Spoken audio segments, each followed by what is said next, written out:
السلام علیکم ورحمۃ اللہ وبرکاتہ۔ اعوذ باللہ من الشیطان الرجیم، بسم اللہ الرحمن الرحیم۔ اقرأ بسم ربک الذی خلق۔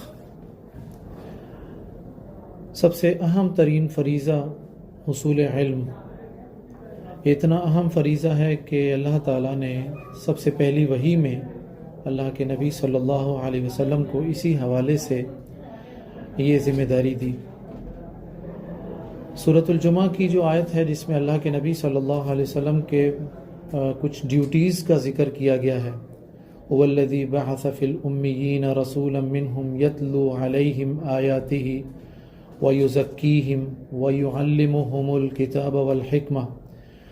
غور کیا جائے تو یہ چاروں ڈیوٹیز جو ہیں آر کنیکٹڈ ٹو علم، یعنی چاروں ڈیوٹیز کا علم کے ساتھ تعلق ہے۔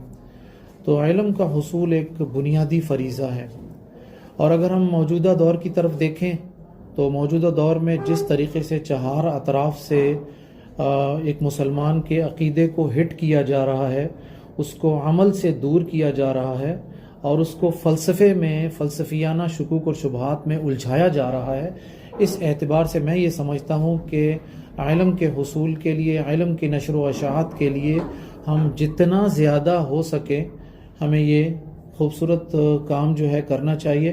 واضح رہے کہ یہ جو علم کی نشر و اشاعت ہے یہ اللہ کے نبی صلی اللہ علیہ وسلم کی مدد بھی ہے، اور یہ آپ صلی اللہ علیہ وسلم کا مشن تھا جو ان کے جانے کے بعد ان کے وارثین یعنی العلماء ورثۃ الانبیاء وہ مکمل کریں گے اس مشن کو۔